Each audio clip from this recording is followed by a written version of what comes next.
నేను బాగున్నాను, క్షేమంగా ఉన్నాను, సజీవ లెక్కలో ఉన్నాను కాబట్టి మీ ముందుకు రాగలిగాను.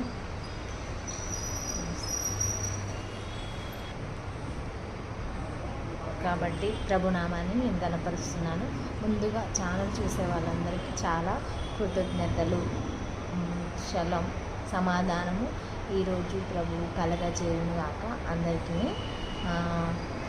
ఈరోజు మనకు అనుగ్రహించాడు ప్రభువు, కాబట్టి ప్రభువుకు కృతజ్ఞత తెలుపని వారు ఇంకా ఉన్నట్లయితే ప్రభువుకు కృతజ్ఞత తెలుపగలరని ప్రభునందు విశ్వాసం ఉంచిన బిడ్డలకు నేను గుర్తు చేస్తున్నానండి. ప్రభువుకు కృతజ్ఞతలు తప్పకుండా చెప్పే బదులమై మనం ఉన్నాము. ప్రభు వాగ్దానం చదువుతాను.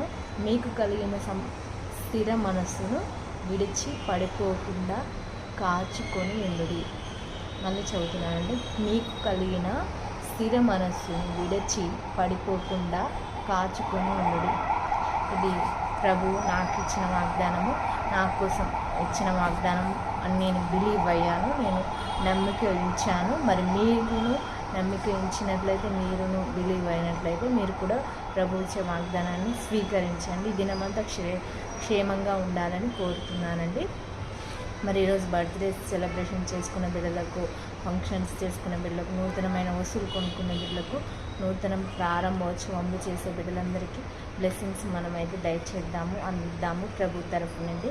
ఈరోజు మరి కొత్త పనులు స్టార్ట్ చేసే బిడ్డలందరికీ కూడా గాడ్ బ్లెస్ యూ అండి. దేవుడు మిమ్మల్ని దీవించి ఆశీర్వదించి ఆయుష్ను దయచేయగాక. మరి ఈరోజు బర్త్డే అంటే ఈరోజు నూతనంగా జన్మించిన బిడ్డలకు కూడా ఆయుష్ను ఆరోగ్యాన్ని ప్రభు దయచేయగాక. యేసు నామములో భారతి ఛానల్ చూస్తున్న వాళ్ళకి చాలా కృతజ్ఞతలు. ప్రభు ఈ దినమంతా చూసేవారికి ప్రేరేపణ దయచేయాలని కోరుతున్నాను.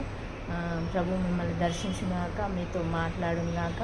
యేసయ్య లైక్ చేయండి, కామెంట్ చేయండి, సబ్స్క్రైబ్ చేయండి. ప్రభు మిమ్మల్ని గద్దించినట్లయితే ఓకేనా ఫ్రెండ్స్. మరి ఈరోజు ప్రే టాపిక్ ఏంటి అంటే, మనం ఇష్టమైన సబ్జెక్టు ఏముంటుందో, మనం ఇష్టమైన దానికోసం చాలా ఇంట్రెస్ట్గా చదువుతాం కదా,